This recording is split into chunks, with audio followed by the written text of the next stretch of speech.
número 11 nos la hace nuestra colega y amiga Diana Patricia Murillo Bonilla. Bueno, Diana nos escribe: de acuerdo a la resolución, las juntas de acción comunal tienen que declarar este formulario de registro de beneficiario final, el RUT. En un caso específico, es una junta de acción comunal de una vereda del municipio de Cundinamarca, tiene 66 afiliados y una junta directiva. De acuerdo con los criterios a reportar, serían 3, serían los datos del representante legal. ¿Me pueden confirmar? Bueno, Diana, una junta de acción comunal tiene personería jurídica. Por lo tanto, tenemos que revisar los criterios que están en el artículo número 6 de la resolución. Tengo que analizar la titularidad de los derechos de voto. ¿Quiénes tienen los derechos de voto? Pues los 66 miembros de la Junta de Acción Comunal. De manera individual, ninguno de ellos va a superar el 5%, ninguno de ellos tiene el 5% o más de los derechos de voto, porque si nosotros 100 lo dividimos en 66, pues tendrá cada uno el 1.5%. Pero recuerde que la resolución habla de la titularidad de forma individual o conjunta.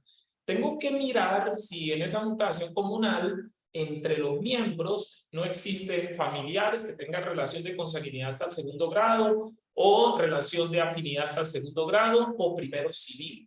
Y tengo que mirar esas relaciones para ver si de manera conjunta algunos de ellos están en el 5% o más de los derechos de voto, ¿sí? Si usted llega a identificar por el primer criterio del artículo 6, por el primer numeral, a una persona, al menos a una persona que supere el 5% de la titularidad en los derechos de voto, ya no necesita reportar al representante legal.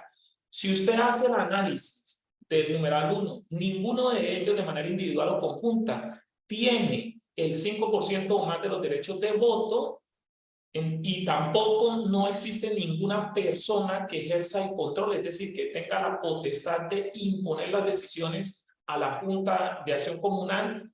Si ninguno de ellos actúa de manera conjunta por relación de consanguinidad o de afinidad o relación hasta el primer grado civil, o por medio de acuerdo, porque a veces se hacen poderes para que representen a una persona en una asamblea. Si no existe ninguno de esos casos, entonces, después de haber hecho ese análisis, ahí sí usted puede reportar al representante legal. Recordemos que son 2 opciones de reporte. La primera, los 2 primeros numerales, y la segunda opción es el tercer numeral. Bien.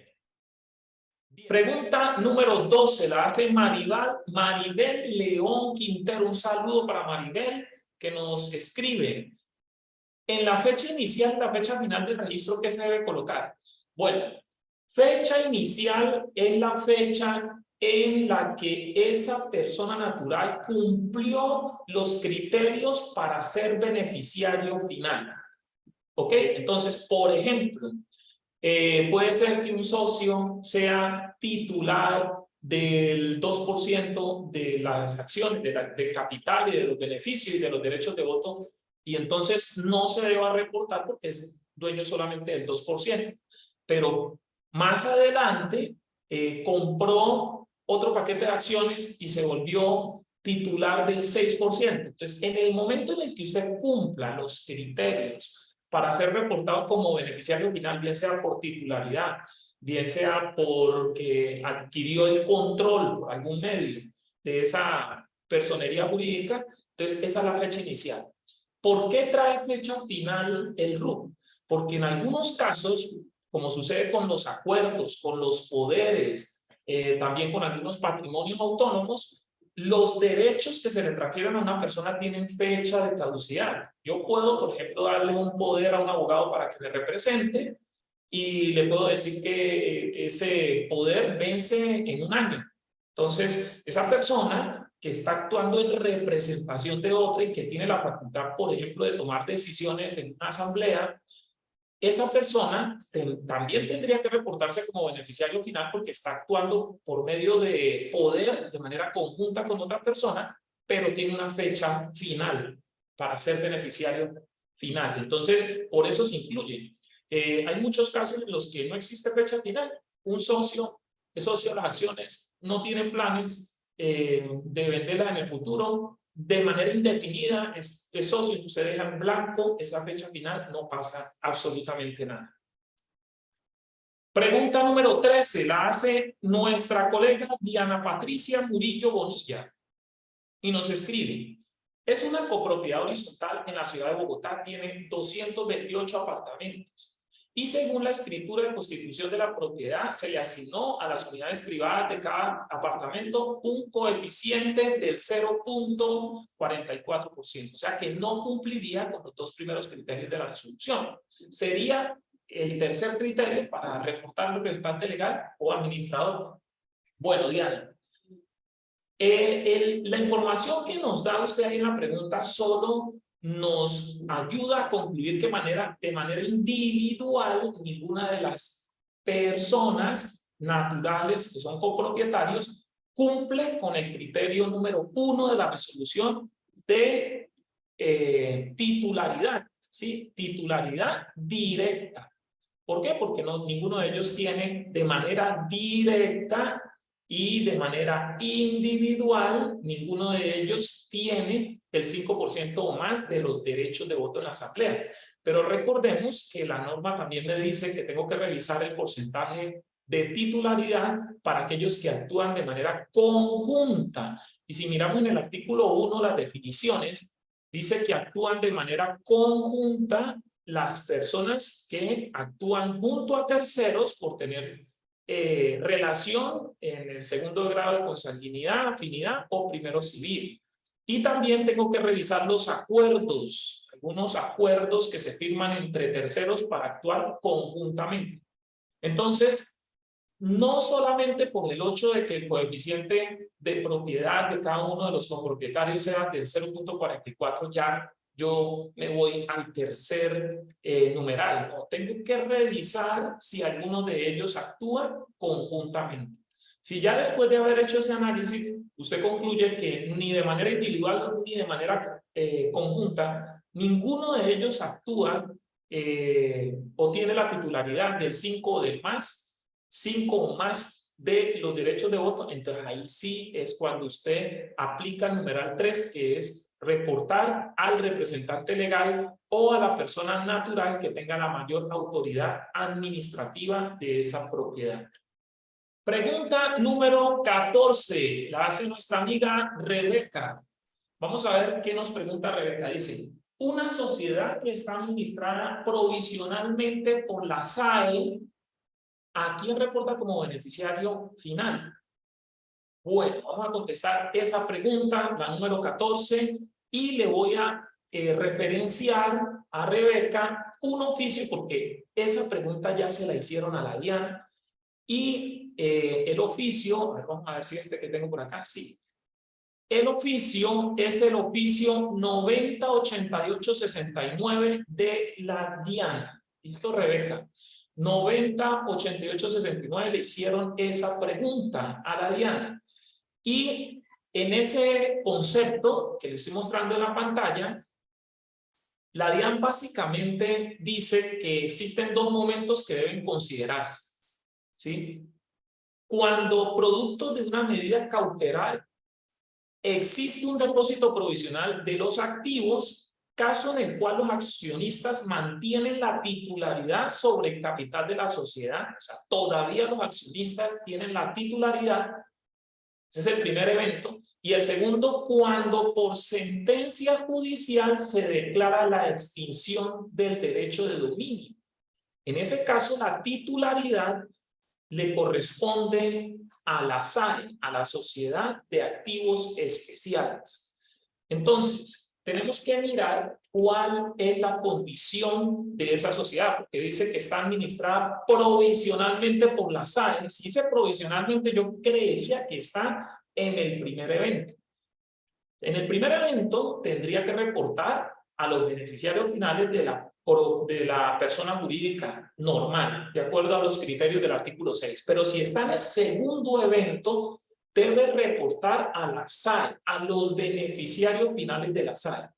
Como la SAE es una sociedad de economía mixta, tiene que reportarlo normal. Ellos son los titulares. ¿Listo, Rebeca? Bueno, pregunta número 15 de Silvia.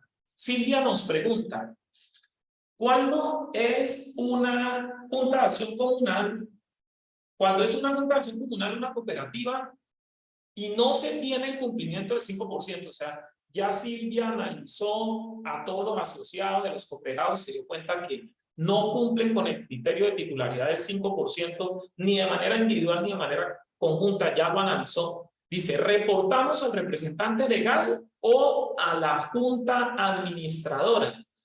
Bien, entonces, lo que dice la resolución es que en el numeral 3, cuando usted ya ha revisado el numeral 1 y el 2 y no encuentra ninguna persona que cumpla con los criterios, se va al numeral 3. En el numeral 3 dice que tengo que reportar aquí a quien ostente el cargo de representante legal, salvo que exista una persona natural que ostente una mayor autoridad con respecto a las funciones de gestión. Entonces, ¿quién es el representante legal?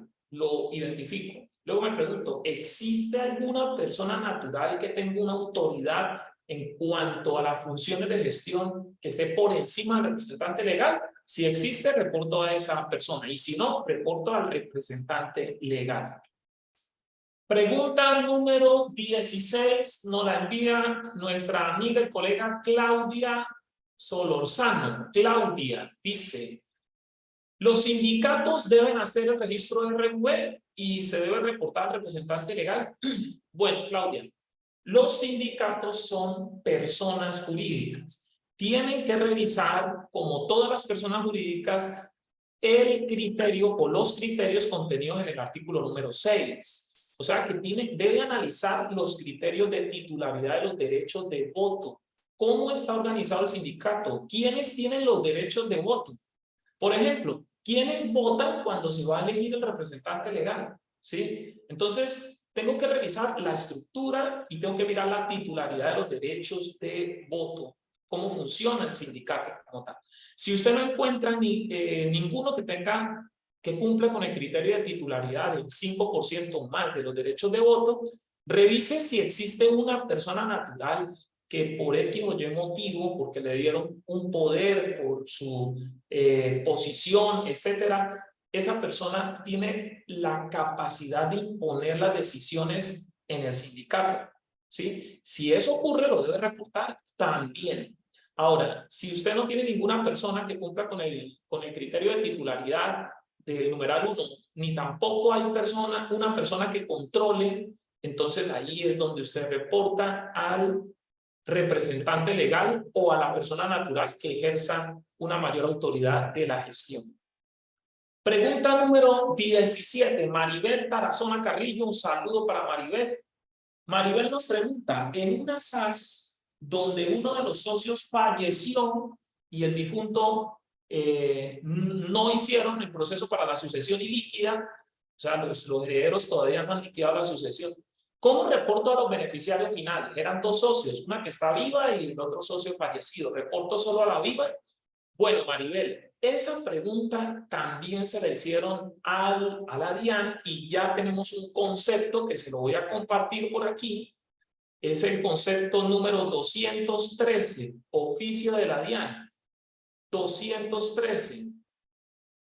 Míralo acá, dice, la peticionaria solicita que se le indique cómo se debe efectuar el reporte en el RUT cuando un accionista es una persona, un accionista de una persona jurídica nacional fallece.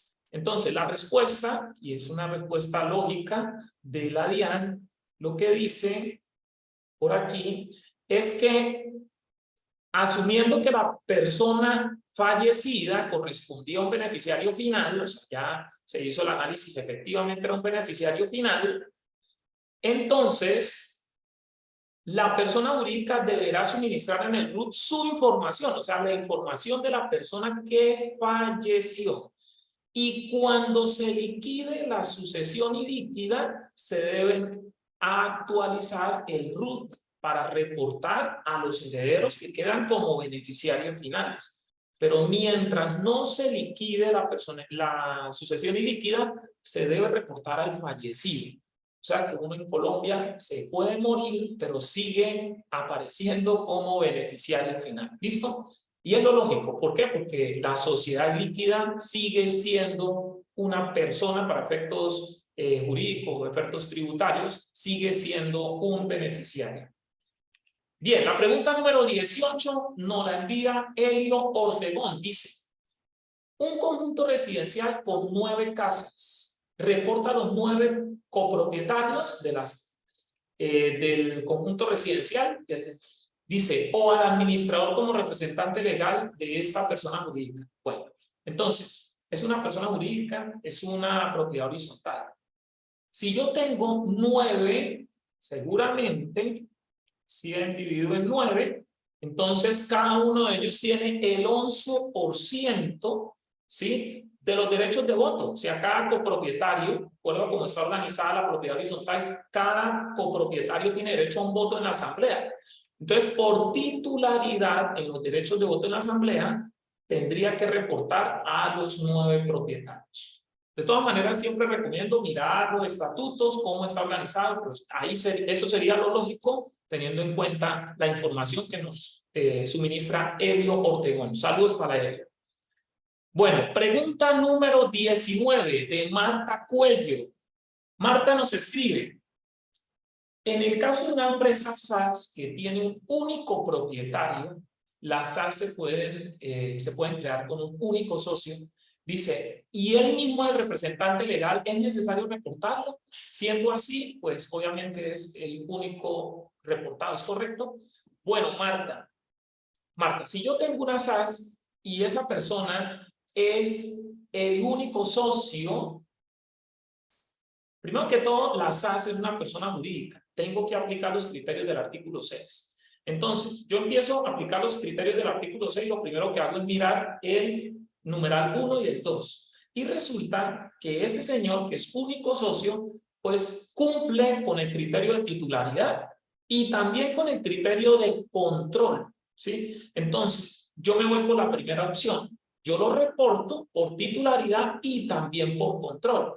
No necesito reportarlo como representante legal, porque es que si nosotros miramos bien los criterios del artículo 6, el artículo 6 son excluyentes. O sea, yo tengo dos opciones. La primera opción es reportar si cumple con los criterios del numeral 1 y 2, esa es la primera opción, y la segunda opción es reportar por el numeral 3. Si usted ya lo reporta por titularidad y por control, no necesita reportarlo como representante legal. Pregunta número 20 de nuestro amigo Juan Carlos Puerta. Dice Juan Carlos, nos escribe, una empresa asociada por acciones que en 2022 no tuvo ingresos ni movimientos. Un solo dueño aportante de capital, el otro es representante legal, sin aporte de capital. Se reporta a cuál, solo al representante legal o a los dos socios. Bueno, lo primero que tenemos que identificar acá en esta pregunta es si son dos socios o es uno solo, ¿sí? Porque no queda claro, pero vamos a suponer que es un solo socio, uno solo, ¿sí? Porque dice un solo dueño aportante de capital. Listo, Juan Carlos. Entonces, vamos a hacer el RUT de esa empresa. Es una persona jurídica, artículo 6. En primera opción, reviso el numeral 1 y 2. Entonces, ¿existirá alguna persona que cumple por criterio de titularidad? Sí, el socio número 1 cumple por criterio de titularidad. Entonces lo reporto. ¿Ese socio también controla? Sí. Bueno, entonces lo reporto por titularidad y lo reporto por control. Y ya no necesito reportar al representante legal. ¿Por qué? Porque ya encontré al menos una persona. Mire cómo dice el numeral 3. Cuando no se identifique ningún beneficiario final, entonces aplica lo del numeral 3, que es el representante legal. Pero como yo ya encontré una persona, en la primera opción ya no necesito reportar el representante legal.